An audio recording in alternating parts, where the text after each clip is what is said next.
réflexion qu'on mène dans le cadre de l'atelier Olga, au travers de deux projets qui sont, qu'on a commencé en 2019 et qui sont en cours de réalisation. L'atelier Olga, ça fonctionne. L'atelier Olga, c'est un bureau qu'on appelle d'activation de l'espace public, c'est-à-dire un bureau où on va mêler l'animation à l'aménagement, donc où l'un est au service de l'autre et vice-versa. Du coup, on le fait dans quasi tous les cas sous forme de test grandeur nature, directement dans l'espace public. On va transformer petit à petit, sous la forme d'une sorte de stratégie des petits pas, où il y a une grande part d'imprévu qui est laissée tout au long du processus, ceci pour permettre une implication des habitants, des acteurs du quartier, au sens large, à toutes les étapes du projet. Donc l'objectif pour nous, c'est de contribuer à la fabrication d'espaces publics conviviaux, animés, et qui sont du coup incarnés par ceux qui les habitent. Du coup, ces deux projets, ce sont deux projets qui s'intègrent tous deux dans des quartiers existants, relativement centraux, et où à chaque fois on s'est posé la question de comment changer l'image du lieu, comment apporter des améliorations sans pour autant changer toute l'infrastructure. Donc à chaque fois on a soutenu ou initié des dynamiques locales qui avaient pour but de exister pendant que nous on était là, mais aussi poursuivre, continuer au moment de notre départ. Donc le premier projet, c'est à la place du Vallon à Lausanne. C'est un quartier qui est assez central. Là en bas il y a le bout de la cité, et pour autant qui est relativement enclavé, c'est-à-dire que c'est une place qui fait l'articulation entre le vieux quartier, enfin le quartier existant du Vallon, et une friche au nord qui fait l'objet de discussions où il pourrait y avoir un éco-quartier ou un quartier en fait, qui va se construire. Et du coup, cette place du Vallon est un peu à l'articulation entre les deux. C'est un quartier, pour un peu le contexte, qui est aussi très actif, très engagé socialement et politiquement, et qui accueille une grande diversité de populations, et notamment des personnes qu'on ne veut pas voir au centre-ville, au centre urbain, comme des personnes marginalisées, des toxicomanes, etc. Et du coup, c'est à la suite de l'installation d'un espace de consommation sécurisé sur cette place que l'association de quartier, qui était déjà très active, a refait la demande à la ville d'amener quelque chose sur cette place, donc d'amener une plus-value positive, une contrepartie positive où les habitants pouvaient aussi s'impliquer, directement agir. La demande, ah oui voilà, ça c'est la place avant, qui est principalement un carrefour routier qui est très surdimensionné par rapport au trafic qui passe par là. Et du coup, la demande concernait ce petit périmètre qui était le périmètre piéton, la partie piétonne de la place, qu'on a élargi au début du processus avec la ville de Lausanne à ce grand périmètre de façade à façade pour aussi re-questionner la dimension de la chaussée et puis l'intégrer au projet. Donc, ce sont différents événements qui ont ponctué toute l'année 2019, des événements de diagnostic et des événements où on passait à l'action, dans le but de directement fédérer autour de l'aménagement et directement passer à l'action. Donc, notre objectif, c'était de commencer avec un geste phare, celui d'une opération Froc Bitume, où on venait directement enlever de l'asphalte et mettre des nouvelles plantations, pour changer rapidement, dès le début du processus, cette image d'une place très grise et très asphaltée. D'abord sous forme de test, avec des palettes pour un peu préfigurer où est-ce qu'il pourrait y avoir de la place pour la végétalisation, que tout le monde puisse un peu tester, se rendre compte, se balader au milieu, puis directement en cassant l'asphalte, de manière participative aussi, et en remplaçant du coup ces plaques d'asphalte, donc uniquement sur la partie piétonne au début, pendant cet événement, par de la végétation. Qu'on avait récupéré de Lausanne Jardin ou qu'on est allé chercher pendant ce workshop directement sur la friche au nord. Donc aussi dans l'idée d'inviter la biodiversité qui se situe un peu plus haut à venir prendre place dans ce lieu-là. Et du coup tout ça pendant un événement festif où soit on pouvait aller casser de l'asphalte, soit on pouvait fabriquer de la pizza, pour que vraiment tout le monde puisse se sentir inclus sans forcément, là où il le souhaitait. Du coup, la suite du processus, on a donc voulu étendre cette réflexion à l'intégralité de la place, donc jusqu'aux façades, là avec une manière plus douce d'intervenir, c'est-à-dire avec de la peinture au sol. On a essayé de préfigurer, donc là on ne pouvait pas juste casser de l'asphalte et voir ce que ça donne. Mais par contre on voulait quand même préfigurer où est-ce qu'on pourrait apporter de la végétation, où est-ce que certaines parties de chaussée pourraient devenir piétonnes, qu'est-ce qu'on pourrait, enfin, comment on pourrait les habiter autrement que comme c'était là.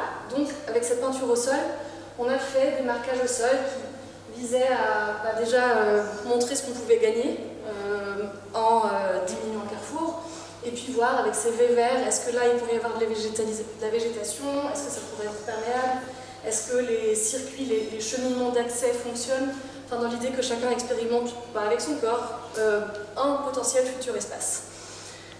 Et du coup, ces marquages-là, ils ont été faits dans le cadre d'une mise... Enfin, bon, c'est devenu une zone de rencontre temporaire qui nous a permis de réaliser ces marquages, du coup de donner aussi la priorité aux piétons dans ce cadre-là. Ça a été poursuivi et du coup ça a été aussi mis en débat avec les habitants lors d'autres événements festifs. Avant, par exemple la place est devenue piétonne, ça c'est un événement que l'association quartier organise encore maintenant. Et du coup, mis en débat et puis approfondi jusqu'à continuer avec cette année d'autres chantiers participatifs de plantation. Là, c'est l'association de quartier qui organise une nouvelle opération croque-bitume. Celle-ci, donc nous, on n'est plus dans le processus maintenant. Celle-ci, c'est après la mise à l'enquête, pour initier, pour marquer un peu la dépose de la première pierre après la mise à l'enquête, dans le but de voilà, transformer plus la place. Du coup, aujourd'hui, c'est en chantier. C'est pas encore abouti, ça continue. Mais les idées qui ont émergé avec les habitants se matérialisent. C'est-à-dire cette idée de changer la perception de la place, de renverser un peu... C'est plus les voitures qui prennent toute la place et le piéton qui se faufile là où il peut, traverse d'un endroit à l'autre. C'est le piéton qui utilise la place et c'est les voitures qui viennent se faufiler là où elles peuvent passer. Le reste, c'est du coup pas praticable pour la circulation. Et du coup, notre volonté, comme je le disais tout à l'heure, c'était pas forcément de changer toute l'infrastructure, c'est-à-dire de faire une tabula rasa de la place et puis tout refaire. On voit encore les bordures de trottoirs existantes là-bas, et qui sont pour autant plus seulement l'espace où on se sent invité à marcher, étant donné que cet espace est agrandi. On voit encore les traces des ateliers participatifs au milieu de la chaussée. Et du coup, bien que le chantier ne soit pas fini, il y a quand même un changement radical d'ambiance. Le lieu est plus apaisé et accueille aussi plus d'animations de la part qui sont organisées par le centre d'animation, par l'association de quartier. Et du coup, tout ça, c'est une histoire à suivre. Il va y avoir des plantations qui vont être faites. On a reçu la newsletter de l'association de quartier. Samedi, au Vallon, des arbres seront plantés. Le mobilier va être installé, etc. Donc nous, on a volontairement laissé un plan qui n'était pas forcément... qui n'était pas figé, pour que toute cette part de non planifié puisse se faire au gré des envies, au gré des besoins au sein du quartier.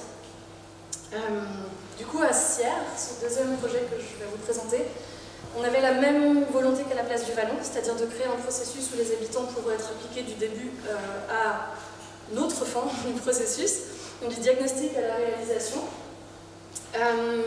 Mais à la différence de la place du Vallon, la place de la Gare, à Sierre, c'est un quartier donc très central, c'est la porte d'entrée quand on arrive en train dans la ville. Du coup, c'est un endroit très stratégique, qui donne une première impression qui n'est pas forcément au début du processus très joyeuse. C'est-à-dire qu'on n'a pas forcément une atmosphère conviviale d'accueil dans la ville.